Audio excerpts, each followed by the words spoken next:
Hi guys, welcome back to my channel. It's your girl Kensthetic, and today I'm here with you guys to answer some questions that I received in regards to coloring my hair. So a lot of people ask me, like, how did my curl pattern change? What suggestions and recommendations would I have for people who are interested in coloring their hair? So I decided to just sit down and talk to you guys, answer these questions as I'm doing a twist out. And this is essentially how my twist out came out, just to let you guys know. But before we get started, make sure you guys subscribe by hitting that red subscribe button down below and giving this video a big thumbs up if you guys like this video. If you guys enjoy content like this, go ahead and give it a big thumbs up so that I know. And without further ado, let's go ahead and get started. So I'm basically going to do a twist out on my hair, and I'm going to use two products that I have been loving, which is Alakay Naturals Lemongrass Super Twisting Butter and the Alakay Naturals Lemongrass Leave-In Conditioner. If you guys did not see my video on my first impressions and demo using these two products, I'll go ahead and link it above. This video isn't really about me doing my hair. It's more about me speaking to you guys about me coloring my hair and what I've learned after I have colored my hair. So I'm just gonna go ahead and be doing my hair as I'm speaking, but I just wanted to point out the two products I'll be using just in case, minds are curious. So basically, color my hair. Ever since I colored my hair in August, so many people have asked me, how were you comfortable coloring your hair? Like, what was the process of you coloring your hair? For me, like, I always wanted highlights in my hair, like, since I was a little girl, but my mother always told me, like, no, you're not coloring your hair, you're not doing such a thing. And, when I got older and I started being able to make my own decisions, I was like, I'm going to color my hair. So in case you guys don't know, I have never permed my hair before. I did have terrible heat damage on my hair, and I think in 2014 I had like cut all of my hair off, which was basically all of my damaged hair. My whole head was damaged. It was heat damage. I would wash my hair and I would come out of the shower and it would look like I legit had a perm because my hair was just like so damaged. So I cut all my hair off, and then after that I was really concentrated on like growing healthy hair. So from 2014 to 2018, my hair has been through like so many cycles, up and down. After I cut all my hair off because of heat damage, for some reason I was still putting in flat irons in my hair. Don't ask me why, but it took me a while to like stop using heat on my hair. And I believe the last time I used heat on my hair was July 3rd of 2015, I believe. So before I colored my hair, I told myself, like, I want to make sure I have like really healthy hair, just because I don't want, anything to go wrong, because my hair was just so damaged before that I was just like, first step is to have healthy hair. So I would definitely say, before you look into coloring your hair, make sure that your hair is like healthy before you go ahead and do like a chemical process to your hair. That was my thought process. I feel like I don't know what it would be like to color your hair if you have like, damaged hair or a previous chemical process, such as like, relaxing your hair. So I would definitely say first step is to have healthy hair. And then before I colored my hair, I did a lot of research on who was going to be coloring my hair, because I know that that would make all of the difference. My hair never used to curl up before. I had no curl definition. And that was another reason why I guess I was kind of like discouraged to color my hair, because I would see all of these like, hair goals pictures of girls with like curly hair and like blonde highlights. And I'm like, oh, I want my hair like that. But my hair just didn't curl up. And it took time for me to like train my hair to have like, I guess, the curl pattern that I have right now. But I wanted my hair to be curly, and I didn't know how to make my hair curly. But I did find that like after I was like concentrated on like, taking care of my natural hair and making sure my hair was healthy, that along that process a curl pattern developed from somewhere. I don't know where, but thank God. So I did a lot of research on who could work with my hair texture. And at that time, my hair texture was very thick, very coarse. My hair is very thick, very coarse. I have a lot of like hair, like my hair is very voluminous. So I definitely did a lot of research on people who could color hair of my texture. So I would definitely say do a lot of research, look on Instagram, look at YouTube videos, see other people's experiences with coloring their hair, who they went to, what kind of texture like that colorist knows how to work with, how long people have been coloring hair. I know that I wanted someone who was very experienced, even though like she probably never worked with someone who specifically had my hair type. She would know, you know, how to paint my type of hair or whatever. A lot of people just go like to whoever, or go to the hair store and buy whatever color they want in their hair, and they don't really know like how the placement needs to be done to achieve the look that they want, and then they don't end up liking their hair color. And I did not want that to be me at all. So I did my research. I found Annalise, who colored my hair in the Pintura highlights video that I uploaded. I'll go ahead and tag it here if you guys did not see it. A few of my friends from college did go to her to color their hair, and their hair color looked nice. So I was like, you know, she does good work. So I was super nervous. So loud. I was super nervous before I colored my hair in August. I was legit there, and I'm like, if my hair comes out stupid, I'm gonna have to start all over again. I was just really nervous, but when I saw the results, I was in love. It wasn't particularly what I wanted, because when I first colored my hair in August, I didn't want to go like 100% and do like color from root to tip, even though that's eventually what I want. But I didn't want to jump right into it, just because I have never colored my hair before. I have never done a chemical process to my hair before, so I didn't specifically know how my hair would react or how my hair would end up. So I was like, let me just start light. So I did like color placement sporadically throughout my hair. I didn't do like root to tip. I mainly focused on the tips, just because I was like, if anything goes wrong, I don't have to like, you know, grow all of my inches back. I'll only have to grow back about half. That was just my way of thinking, whatever. But so after you color your hair, I would recommend deep conditioning regularly. So it breaks my heart, but a lot of people don't deep condition at all, and a lot of people deep condition once a month.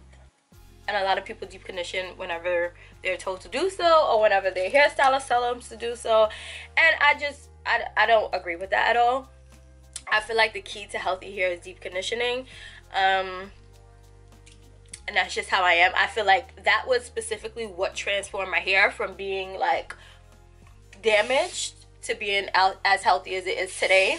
If you're not an individual who deep conditions regularly, I would say to get in the groove of doing it, maybe even before you color your hair, just like deep condition once a week. I started off once a week, and now I'm up to 3 times a week, just because I know how my hair type is right now, and it just needs all the moisture that it could get.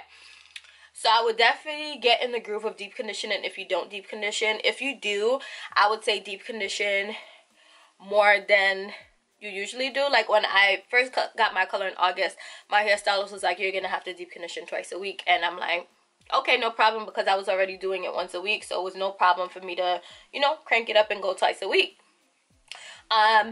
Some tips on deep conditioning. You want to make sure that the deep conditioners you're using, specifically if you have color in your hair or you plan on putting color in your hair, are moisturizing. So I would say there are treatments that are like protein based, and those don't give you moisture. Just so you guys know, a protein treatment is protein. It helps with making your hair stronger. It helps with like making your hair less brittle. It doesn't add moisture to your hair. So you will want to make sure that the deep conditioners you're using are moisturizing. I did do a video on my favorite deep conditioners. I'll go ahead and tag it above and include it in the description box down below. But you want to make sure the deep conditioners you're using are moisturizing. Also, with deep conditioners, you want to know your hair type. You want to know how your hair works with deep conditioners. I know some people that deep condition specifically for 20 minutes just because their hair gets over moisturized a lot, and then it's just no bueno. And then there's people like me who my hair type loves deep conditioners. I can have a deep conditioner in for a day or 2 or 3 or a week, and my hair does completely fine. So you want to make sure that you know how your hair type is with deep conditioners. I I tend to sleep with my deep conditioners. If I'm having a busy week at work, I'll go to work with my deep conditioners in a bun. I'll run outside and run my errands with my deep conditioner in. I'll go ahead and get Chipotle with my deep conditioner in. Like, I'm just always deep conditioning, and that's just me. If I have nowhere to go, I have a deep conditioner in my hair, and that's just me. Just because my deep conditioners, like, I find that my hair positively reacts to deep conditioners. So whatever is growing my hair, whatever is glowing my hair is what I'm gonna do, okay? So deep condition, know what deep conditioners to use, know how long you want to deep condition depending on your hair type. So I would say deep conditioners is like a main key. Adding moisture to your hair, making sure you're using moisturizing styling products. Another thing I want to note is a lot of people usually associate oiling your hair, oiling your scalp to moisturizing your hair, and oil does not moisturize your hair. It doesn't. Putting oil like on your hair strands and oiling your scalp, it doesn't moisturize your hair. At least it doesn't moisturize mine. Comment down below and let me know what you guys think. But oil is more to seal your hair. When you do a hot oil treatment, it does like help moisturize your hair, but it's not like a main source of moisture. So if you're just like oiling your hair, I'm concerned. I don't know. Comment down below and let me know your thoughts. But that's just how I feel. So you want to make sure you're using like moisturizing styling products. Like for me, when I'm styling my hair, some of my main moisturizing styling products is like the leave-in that I use, or like the hair milk that I use. So I love the Camille Rose Curl Love. Like, that leave-in is bae. It just moisturizes my hair so well. When you're using like custards, gels, or butters in your hair, you want to make sure that they are moisturizing. So I plan on doing a few videos about like my favorite like moisturizing styling products, whether I'm doing like a wash and go or a twist out. So that'll definitely be coming soon. But you do want to make sure that the styling products you're using, as well as the deep conditioners, are providing your hair with as much moisture as they can. So on the second note, you want to make sure that the products you are using have no alcohol. Alcohol dries out your hair. So you always want to look at the ingredients of your products, and you always want to make sure that, I always make sure water is the first or the second ingredient in the product, just because that provides more hydration and more moisture. Usually a lot of products note it in the front, like, you know, no alcohol. Okay, so when I first colored my hairstylist Maria, the lady who was like washing my hair and styling it before I left the salon, told me that I never used Diva Curl products before I went to the Diva Chin salon in August. I'm just being completely honest. And you know, when she was telling me about the products, I specifically asked her, like, how is Diva Curl's products different than all of the other natural hair products that are on the shelves?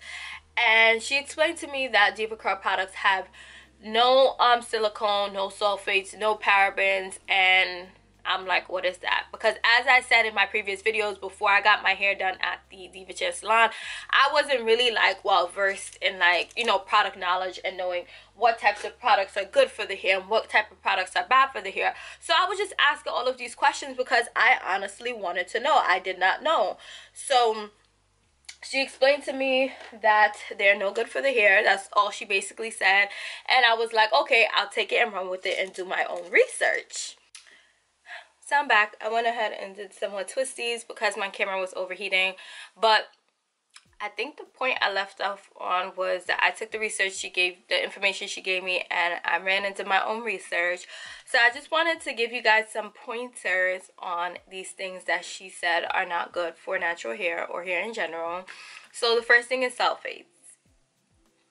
So I feel like, thinking of it independently, a lot of people say like, you know, it's not good to shampoo or it's not good to cleanse your hair often, which is why people like co-wash instead of like shampooing every time they need to wash your hair. And for me, I shampoo, and that's just what it is. I shampoo because I'm always styling my hair with products that have product buildup, and it just needs to go, okay? So a lot of people have negative opinions, negative thoughts, negative conceptions about shampooing, but unfortunately, I'm just not one of those people. I shampoo, I cleanse my hair, I need the product buildup to go.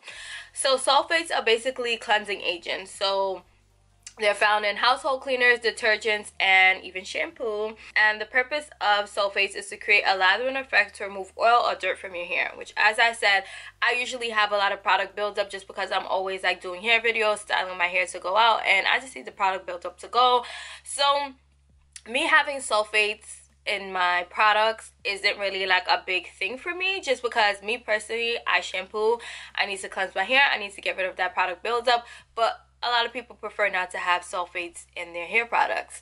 So I feel like shampoos that don't have sulfates usually don't do like the job of removing product buildup. So that's just one thing to be mindful of when it comes to like looking into like what products have. Usually it's on the front, it'll say like, you know, no sulfates, no parabens, no silicones, or whatever. Silicones. I feel like some people's hair love silicones and some people's hair is just like no, or some people just think that they shouldn't be putting silicone in their hair. I don't know. I feel like there's a lot of opinions about this, and everything that I'm saying in this video is just my personal opinion and what I found work with my hair type. So I feel like with this video and every other video or information you guys hear on YouTube, make sure you do your own research and try it out for yourself, just so that you know what your opinion is and you don't base your opinion on 100% of what someone is saying. But silicones are in hair care, and they're often used in shampoos, conditioners, styling products to help create slip needed to detangle and give hair a silky shine. Silicones are also used in heat protectants, and they aren't labeled as silicone on the bottles when you're looking at the ingredients of a product, but they do have a bad rep for coating hair, eventually causing product buildup that leaves hair way down, dull, and lifeless. But I feel like silicones and sulfates kind of go hand in hand, just because silicones coats your hair, it leaves like, you know, your hair way down, and then if you're using sulfates, it goes ahead and like gets rid of that product buildup. That's just my thought process. Comment down below on anything I'm saying in this video and let me know your thoughts. And then the last thing are parabens. So parabens is just basically bad chemicals and preservatives that should not be in hair care products. So those are just some things I wanted to note when it comes to, you know, hearing all of these like stereotypes and dilemmas over sulfates, silicones, parabens, what should be in hair care, what should not be in hair care, what you should be using in your hair, what you should not be using in your hair. Make sure you go do your own research, because everybody's hair is different and everyone's preferences for their hair are different. And then the last thing I wanted to address when it comes to coloring my hair is, did coloring my hair ruin my curl pattern? And I do plan on doing like a full like my hair journey video, just because I think that a lot of times when people are watching like hair videos, and I was like this at first too, I'm like, why am I watching hair videos? My hair is never gonna look like this.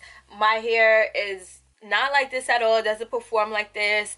And I feel like it kind of discourages a lot of people from taking care of their natural hair, or knowing like the full, or finding out the full potential that their natural hair has.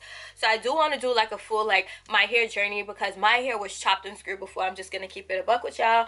But as I said, I didn't really have like a curl pattern before I, you know, started taking all of these initiatives to create healthier hair for myself. I didn't really have a curl pattern.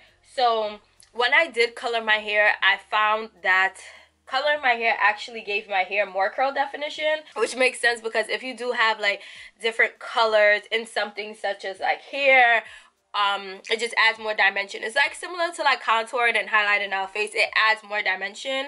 So with coloring my hair, I feel like my curl definition was enhanced, or it gave the illusion that it was enhanced due to like, you know, the coloring effect of it. But I would say that my curl pattern was not messed up at all throughout the 2 times that I colored my hair. If anything, I feel like now my curl pattern is more defined than it has ever been in my life. So I wouldn't say that coloring my hair ruined my curl pattern at all. And that kind of brings me back to like the first point that I made, is to make sure you do your research, make sure you know who's coloring your hair, because there is a such thing as color damage, unfortunately. And it basically is just a result of like you coloring your hair and not using like the right products, or not using the right technique. So that's also why I strongly recommend that you do your research to find someone who is like well versed in coloring hair, so you don't have like the consequences of getting color damage. But Coloring my hair did not ruin my curl pattern at all. My curl pattern is here. She is stronger than ever. My hair is kind of dry. After you do color your hair is kind of dry, which is why my hairstylist recommended, you know, up it up. Make sure you deep condition in 2-3 times a week, which I am doing. And the last time I colored my hair, well, back in August, I did find that like after a month my hair was like back to its regular moisture, even though I was still deep conditioning twice a week, but my hair wasn't like as dry after I washed it. So I would say after a month, like my hair moisture kind of gets back in the groove of things. So yeah, so that's basically all of the points and notes that I have through my processes of like coloring my hair, things that I've learned, techniques that I've learned. Hopefully this helps with anyone who is thinking of coloring their hair, or anyone who has color in their hair and is just wondering, you know, like, why is my hair not as healthy as it was before, or why is my hair not as healthy as it should be. These are just some pointers that I just wanted to provide you guys with. Comment down below, let me know if you guys have any additional questions. I'll probably do like a part 2 or something similar, just because I know a lot of people struggle with, you know, what's good for your hair, what's bad for your hair. We have all of these videos, all of these information, all of these resources that sometimes contradict each other. So I personally do a lot of research on natural hair because that's just something that I'm very passionate about. So if there is any information that you guys want me to, like, you know, sit down and discuss with you guys, please do not be afraid to comment down below. And as always, if you guys do not feel comfortable commenting on this video, go ahead and shoot me a DM on Instagram or on Twitter. I'm always responding. So yeah, make sure you guys are subscribed to my channel by hitting that red subscribe button down below. We're on the road to 1K, and I would like to be there before my birthday, my 25th birthday. And also, if you guys like this video, go ahead and give it a big thumbs up so that I know what kind of content you guys are enjoying. And until my next video, I will see you guys later.